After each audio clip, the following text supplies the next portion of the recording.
Welcome to Psychology at Work. I'm Dr. Paul Brewerton, otherwise known as the Strengths Guy. As a Doctor of Psychology and the founder and chair of Strengthscope, I'm here to share my insights with you. Tune in for a regular dose of positive, strengths-based content. My podcasts are packed full of tips and tools designed to enhance your world of work. Ready to dive into the good stuff in this episode? Then let's go. Hi, my name is Dr. Paul Brewerton, the Strengths Guy, Doctor of Organisational Psychology and founder and chair of Strengthscope. And I am very excited today to have on the show one of Strengthscope's wonderful training team. It's training consultant Claire Graham. Hello, Claire. Hello. Thank you so much for having me.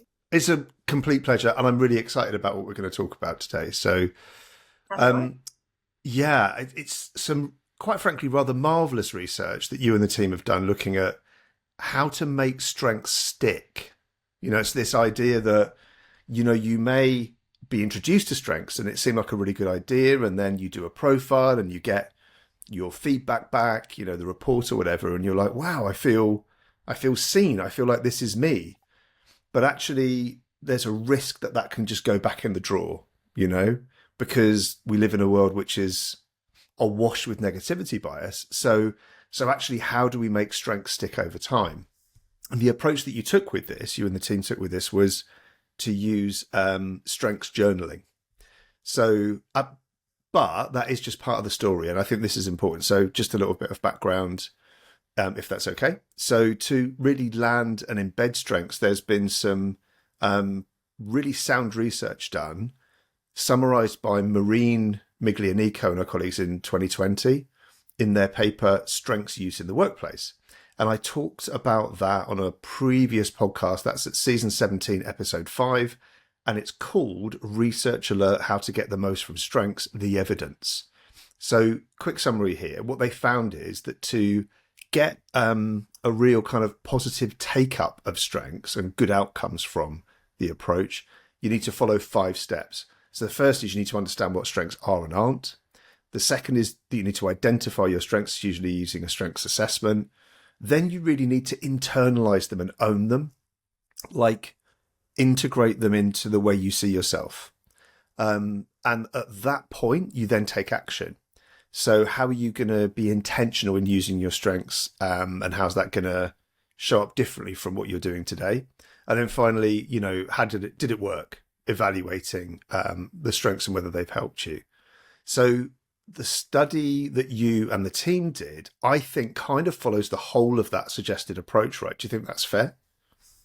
Yeah, 100%. Yeah, cool. The other thing to say, I think, about it is that it was largely self-serve. So the people who took part, they did have access, and you'll talk about this, I'm sure, when we get into it, but, you know, they had access to the research team during the process. To answer questions and give them the support that they needed. But actually, they pretty much ran with it themselves. So the idea was to experiment with that and see how well that would work. Exactly. And it's worth saying that, yes, they had access to us as the team, but some of the resources they were provided throughout that program, although self-serve, will have still helped that positioning side of it, the right information, you know, some of the courses they will have gone through is they fully understand the report before diving into it. That didn't necessarily have to come directly from us. Yeah, interesting. So even that part of it was self-serve, like they had things to read, resources that they could access, etc. Okay, cool. So what we're going to cover today, if that's okay, is what we did and why, which I've sort of touched on, but I think there's more to it. Who did we do it with? How long did it take? What did we find out? What the results were? And then what we recommend, practically speaking, from our findings. So, you know, for people who are strengths practitioners or people who are strengths interested, what can they take from this? So I'm like totally done with my intro. Like, it was quite long, but I'd like to hear from you, and we would like to hear from you. So please, could you give us some of your backstory and your journey with strengths so far? Happily. This is my first time on the podcast, although maybe people might recognize from other forums. I'm new on the space, which is very exciting. It feels like a bit of an honor, not going to lie. Not a bit of one, a good honor. So in terms of background to me, I'll start with the first question that always comes up, which is, what is your accent? Because I live in the UK and I have a bizarre accent. What do you like? Who asks you that? Like, does that literally get asked of you? I mean, just like where my accent is from. It's a I've question never I have asked you pretty that. much daily. Maybe I have. Yeah, but Really? I think you've known me cool. from an early Yeah, stage. sorry. Yeah. You go on. So that's all right to answer that question. I'm half American, half Belgian, grown up in Belgium most of my life, but I also went to an international school, which I actually think is very foundational to who I am and my background. I had the real luxury of being surrounded by different cultures, different beliefs, different experiences. And I think that really formed actually the routes I've taken since. So I chose to study psychology. I studied at Cardiff University. And that was actually when I was first introduced to Strengthscope. I chose to do a placement year during my university degree, and I did that placement year with Strengthscope, as you will remember, Mr. Paul. Yes. Which was a great time. It was a really eye-opening experience for me, not only to get a sense of actually what I wanted to do with what I was studying, but being opened up into this world of the strengths approach and actually how engaging and empowering the experience can be. It really energized me, and I knew that that's something I wanted to take forward in the work that I was doing. So hence being back working with Strengthscope. So I finished my degree, very luckily got sort of hired right out of university, and have been with you guys for over 3 years now, which has been great. That's amazing. Yeah, it's gone by really quickly, like that time. And kind of because did you have like a year between the placement year and then your final year and then coming back? So it kind of almost feels like 5 years. Yeah, I mean, I've been sort of in the world for 5 years, and not just through direct association with working at Strengthscope, but, I got the chance to build that awareness of my strengths really early, not only in my career, but while I was still in education. And so why I was also really excited about getting involved in this research project is I've experienced the personal benefit of reflecting on my strengths and that journaling process, and how it's really helped me supercharge my career to where I am now. So yeah, that's sort of where a lot of interest. That's awesome. And that's a really nice segue actually into talking about the research. So let's just get to it. So what the first thing I said that we talk about is like what we did and the reason behind that. Yeah. I think from like a more positioning reason, we've been talking a lot at Strengthscope about what does it really mean to bring strengths into the flow of work, to be able to utilize this information, sort of grab it, go with it during your business as usual. So that's where this idea of strengths-based journaling came up and wanting to measure it. So really simply, we wanted to measure if strengths-based journaling can improve things like engagement, performance, and actually really help individuals tap into their full potential, right? Hit that zone of peak performance, feel at their best, and feel in the flow of work. Mm-hmm. So that was probably the main why. Yeah. In terms of what we did this by creating various resources and experiences that allowed participants to tap into their unique strengths, right? Gain that deeper awareness of what energizes and motivates them, but also start to understand what it means to be intentional with our strengths and how to use those. So we got them to think about a goal, work towards the goal during the challenge, and we gave them sort of techniques and tips on how to apply strengths in new ways, but also to capitalize and maximize on their strengths to excel in their role. Mm-hmm. Yeah. What about what did they do? So what was the kind of cadence of it or the process that they followed? So before the sort of initial challenge kicked off, we obviously sort of brought people into the challenge. We advertised it. It was very much they chose to participate. Mm-hmm. So in that's where we were really able to position what to expect from the challenge, what time it would take as well. And that's where we could start to give them that sense of what a strength is, right? That initial step, as you mentioned earlier. Then through the actual process, the first step was to, of course, complete their Strengthscope report. They also received a physical interactive journal that had weekly challenges or almost weekly prompts that came with a set of reflective questions. Alongside what was in the journal, we'd also provide weekly instructional videos to sort of give a little bit more information on what they were needing to do that week and point them in the direction to the additional learning resources, whether that was an online course or PDF document, a podcast that would further help them in their reflection. And that was all, just to understand, that was all, I mean, it's self-serve really, right? Because everyone would get this stuff at the same time, and, they would consume it whenever. They didn't necessarily need, there was no kind of live element to this other than just kind of follow the process through. Well, we did have one sort of more interactive human, I guess, person to person opportunity. So us as the research team provided, I believe it was like 3 sessions where we could have a live check-in. Again, this was optional, so none of this was mandatory. So the amount of people who might have taken that on varied each time, but we had that as an option as well. Got it. Yeah, that makes sense. Yeah, that's good. That really explains it. So who was it who you approached? You said that you kind of advertised this, people made the choice that they wanted to participate. Yeah, what was the sample, as they say in the world of research? So the first thing is we wanted to make sure the people participating had not completed a Strengthscope report before.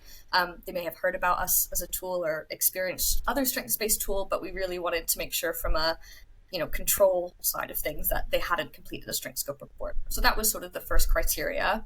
The second thing is we specifically targeted HR and L&D professionals, people that would also be able to understand how this could be applied in their work and really get the benefit out of it from that experience side of it.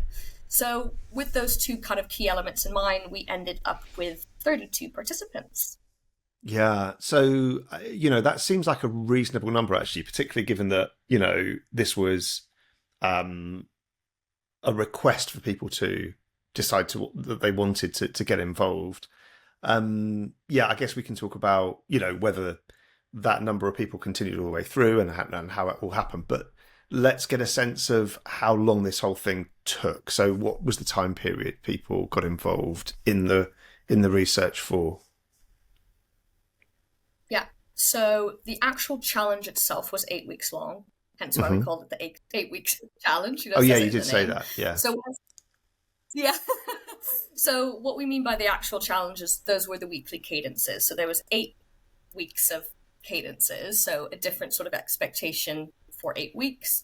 But of course, there would have been time before that 8 weeks where we were sort of getting people set up, introducing them to everything, and then maybe sort of a congratulation session at the end. But pretty much 8 weeks was the main thing. Yeah. So I'm, if I'm an L&D or an HR professional, right, and I'm thinking about the strengths approach, and I guess as these people may have been as well, right, as they were kind of going through the process themselves, which is in itself an interesting area around their reflections and what they thought, what they thought about it from a realism point of view, right? Like if you're flowing this out, if you're cascading this through an organization, that does feel like quite a chunky amount of time, like it's quite a commitment.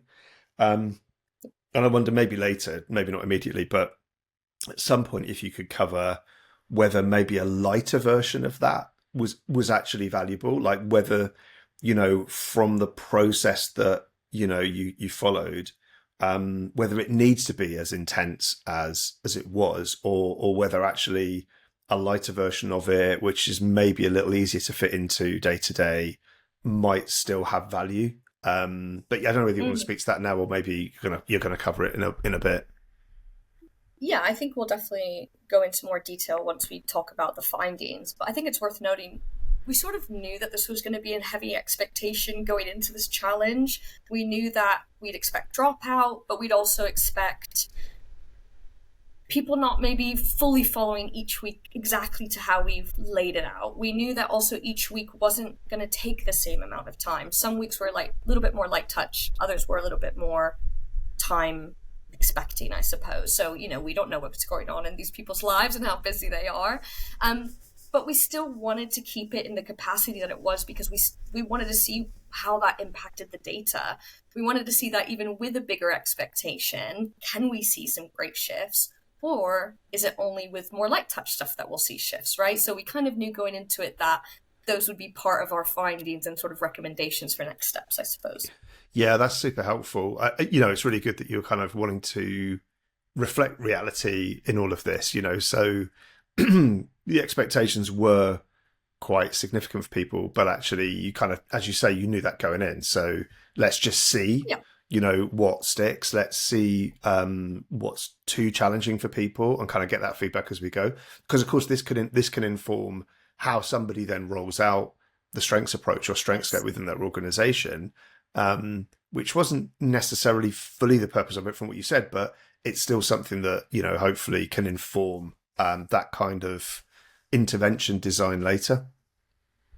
Exactly, which is why we chose to use a variety of resources. We didn't just stick to the journal. We wanted to have all those different experiences to get that gauge of, one, for those going through it to know the different options of how it can be integrated, but again, to get a sense of what worked and what didn't work so much. Brilliant. Okay, so you mentioned just now results. So what did happen? What did you find?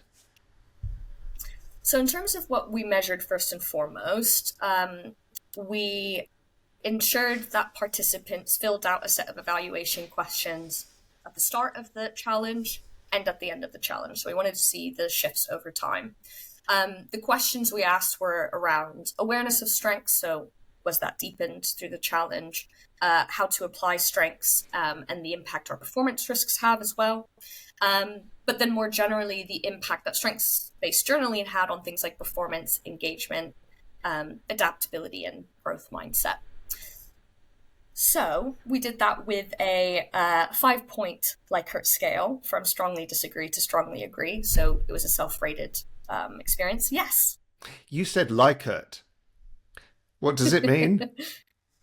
It's a great question. This is back to my psychology degree, and we just know that scale, that 1 to 5, strongly disagree to strongly agree, is an example of a Likert scale. Okay, cool.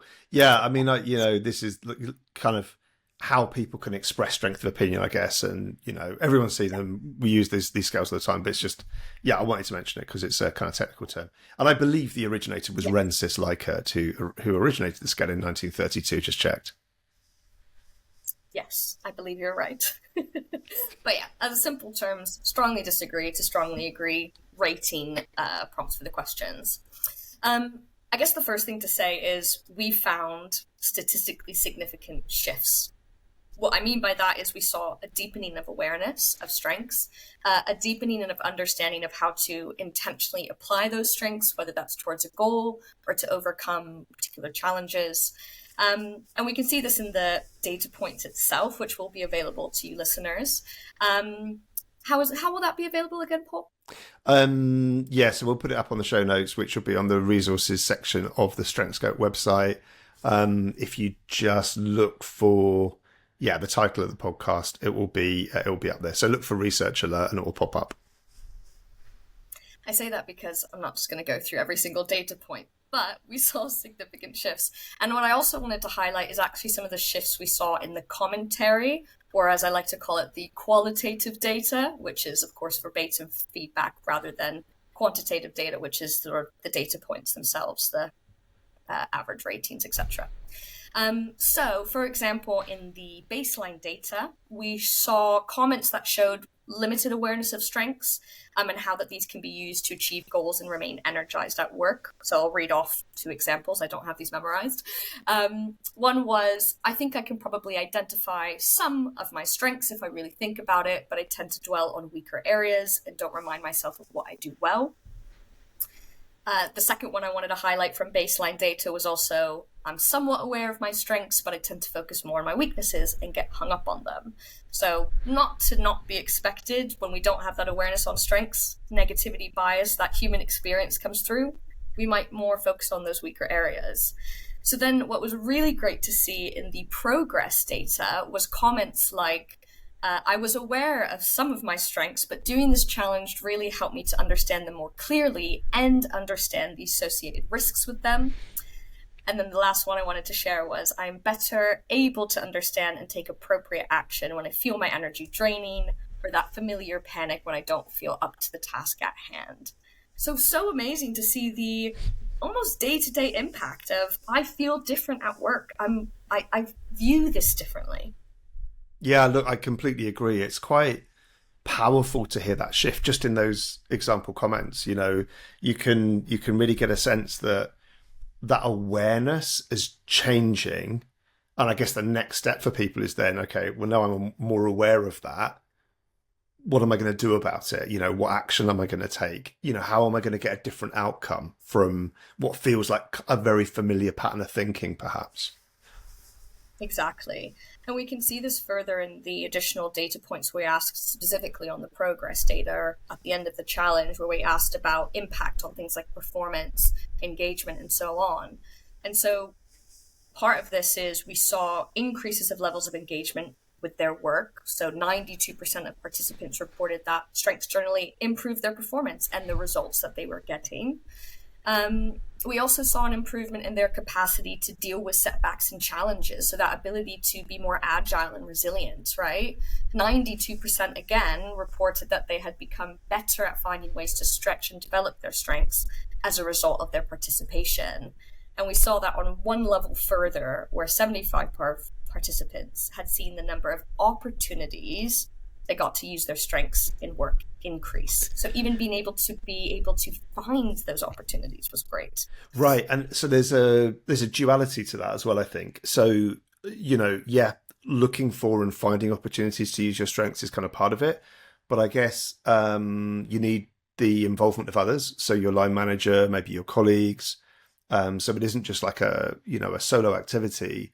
And that requires your workplace to be strengths ready, right? To be strengths aware itself, so that you can have more of those opportunities to use your strengths, ideally kind of coming your way. But great that, 3/4 of people of their own volition, through their own choice, were able to find ways of using their strengths more. So yeah, do you know what? They're really strong findings. With that, that percentage of people kind of reporting, I definitely feel like I'm doing better, performing better, just by using my strengths at work. I think this is a good time to also mention mortality rate of participants. So we started with 32 participants. Now, we don't know with 100% certainty exactly how many completely dropped off from the challenge. We will assume that some people sort of came back in and out of it. But from the data side of it, it's worth noting that 32 participants all filled out the baseline data. We only then had, I believe, 14 people come back for the re-ask of data. So obviously quite a big drop-off, but to still find statistically significant data within that, I think speaks volumes. Yeah, agree. And also my hand is raised because you said the word mortality, which sounds quite dark. But I believe that to be a research term relating to, as you put it later, dropout. So yeah, the mortality of data, of members of your sample, rather than they didn't die. They just didn't necessarily complete. Yeah. Exactly. Yeah, cool. Yeah, that's good. So anything else on, I don't know, like more the feedback that you had from people? Like I mentioned it earlier, what did they say about it? In addition to these outcomes, what was the experience like for them? Yeah, so we definitely made sure to ask this in the evaluation. And this is something we were able to check in on, even just in the live check-ins as well. And overall, the feedback was really positive. The impact that people had on doing the strengths journaling. So individuals found that even just being able to take a step back in the day and reflect on their strengths and potential risks helpful. One, that take a step back and pause was really helpful, but it being so positively framed was that sort of added element of there's one thing to just pause, but there's another added thing of focusing on something that naturally energizes me and gets the best out of me. So it allowed people to remain energized and motivated throughout the day, but also find new tactics for achieving tasks and really shift their mindset to considering strengths daily, rather than maybe focusing on some of those weaker areas, as we saw in some of the earlier commentary. Yeah, exactly. This all sounds great, right? But are there any learnings that you took, or any kind of, I don't know, not necessarily changes that you would make, but just the learnings that kind of came out of it that maybe represent barriers to this actually working in the real world? Yeah, I think we touched upon it a little bit earlier when we knew that people going to this challenge, we were asking a lot of them. So with no surprise, time was probably the biggest caveat or blocker that we recognized, but we almost were expecting, right? That's kind of why we wanted to test it. So there's something around not always having the time to fully set aside structured time for reflection, strengths-based journaling, especially with the added sort of elements that were part of not just sitting down and journaling, but maybe going through a 10-minute, 15-minute course. So time was a big blocker. And I think where that probably had the most impact is how do you build a habit of reflection and journaling when you don't have the time to, or it feels like you don't have the time to. So I think that is where we saw some shifts in that application side of strengths, not having had enough opportunities to really trial that, play with that, practice it, because time was a blocker. That was the first one. Yep.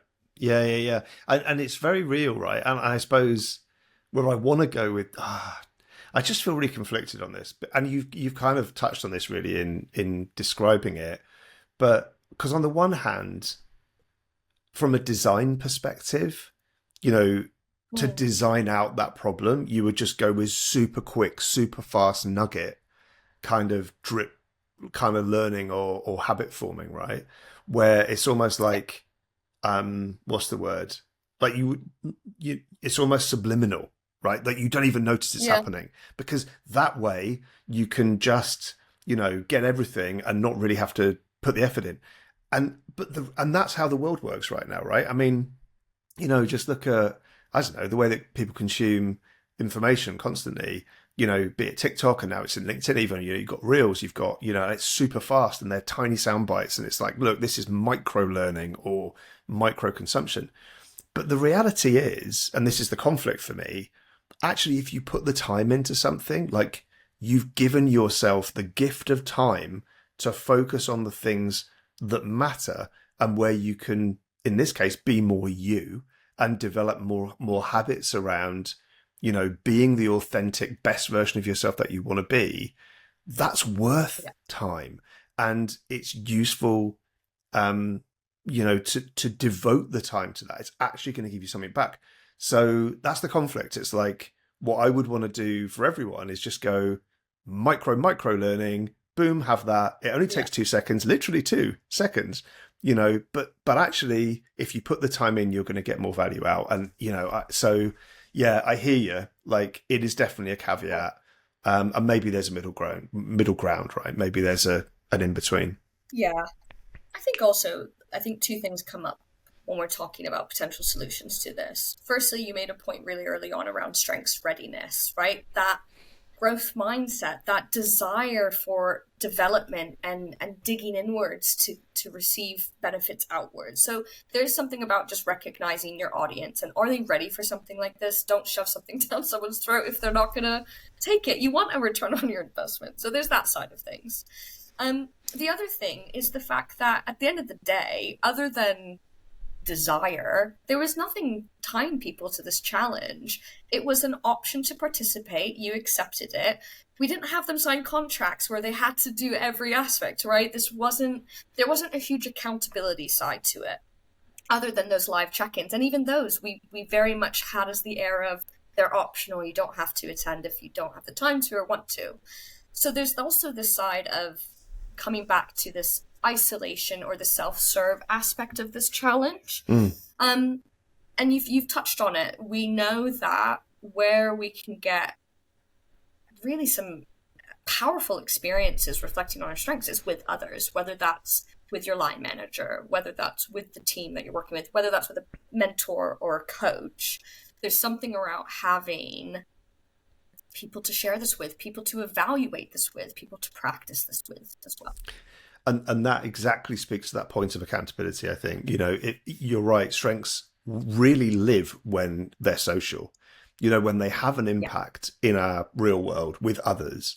And while many, strength experiences can be completely solo, I think that the importance of some level of accountability, we sometimes set up those strengths buddy pairings, which is an accountability pairing idea with some clients, and or, as you say, it gets lived when it's talked about. When you're having a conversation with your line manager, you're kind of co-creating a solution based around strengths maybe, or with colleagues within your team where you can allocate tasks depending on strengths. But to do that, you need to share, between you all, what are the things that really make you fly. So, yeah, I mean, so what we were trying to do here clearly was boil it down to the absolute basic self-serve, just you kind of on your own in isolation. But the reality is that it just grows wings. The strengths approach really comes to life when you take it, to that next social level. Exactly. I mean, so just even like a personal experience comes to mind. I'm not actually a big set time aside to reflect kind of person. I'm a just go until there's something I don't know, right? That's me naturally.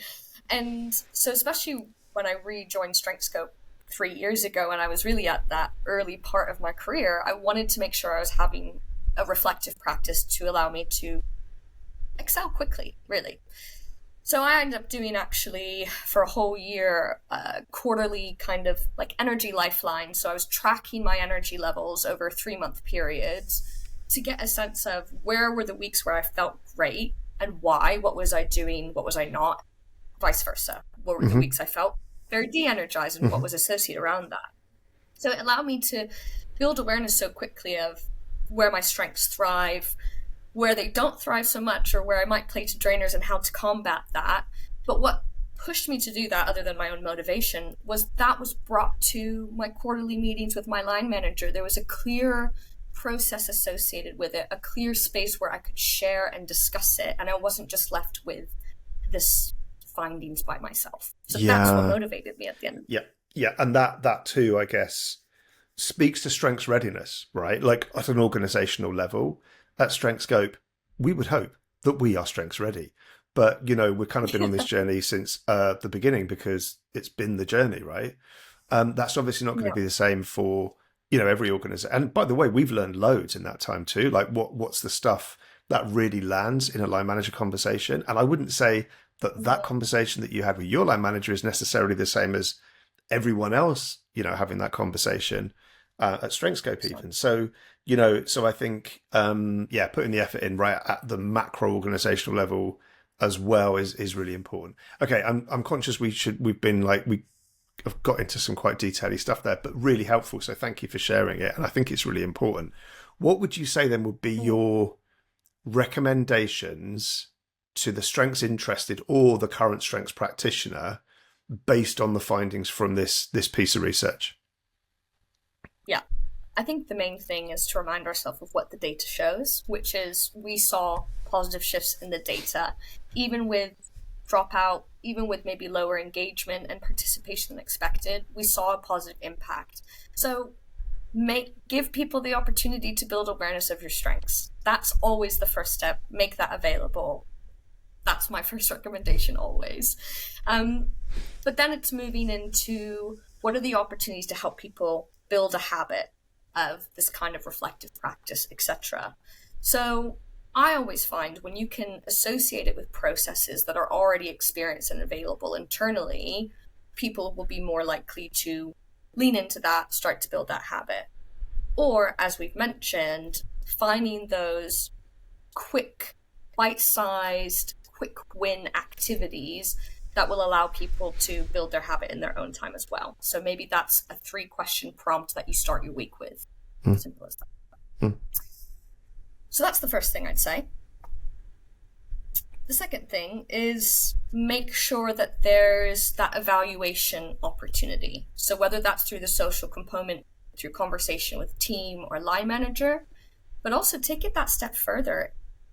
Bring this into feedback opportunities, whether that's an official 360 feedback loop or more ad hoc feedback loops that might be experienced. When you can infuse that with the strengths language, we know it's a more positive experience, but it also allows you to get those examples of this is where I saw your strength being used and this is the positive impact it provided. Yeah, that's awesome. Right. So in summary, right, we've got this approach, even though it was like experimental, self-serve, almost not diluted the experience, but it was just one version of it and quite tightly controlled. It worked. It did something really significant. And then the next piece of advice I'm hearing from you, Claire, is that actually then to build on that, to, you know, like really get it integrated into the flow of work, as you said at the beginning, into people's working lives. The social element is really important too. So maybe it is a combo. Maybe it's both. Maybe it's like do some solo work. A lot of that is going to have to be done by you anyway, because you're the best kind of, you have the best read on your strengths initially. Like what it is that energizes you, you're going to know that best. But then when it gets to a certain point where you're going, right, how do I really bring this to life? And actually, I do want to share this, do that. Because when you do that, then a whole nother level of integration into working life really does happen. So yeah, that's really clear. Amazing. So yeah, any kind of, I think we're kind of there. I think we've explained and described, like you said, and then I said, all of the detailed information around the study that you did is going to be up on the Strengthscope website under the resources section, in the blogs and or podcasts sections within there, probably both actually. So it won't take long to find it if you look under Research Alert. Yeah, and if anyone is listening who's interested to do something similar, you know, like to, or is doing something similar that they want to share, you know, anything around, you know, research as to what's working, even if it's anecdotal, we're always happy to hear and share ourselves on this platform or, you know, in some other way. Claire, it's been amazing. And I'm honoured to have you on the podcast talking about this. I think it's an amazing piece of research. So thank you very much for sharing it. Thank you very much for doing it as well. And I think that's it. Have you got any more kind of final words you want to say? Thank you for having me as well. It's been a pleasure to finally make it to the podcast. My day has finally come. But also for those lovers of research, we do have a full research agenda for this year. So watch the space. More to come. Yeah, good point. Well remembered. Yeah, we absolutely do. So, yep, we'll be doing more research. We'll be sharing more research as time goes by. So with that, I would like to say thank you very much again, Claire, and everybody. Until next time, stay strong.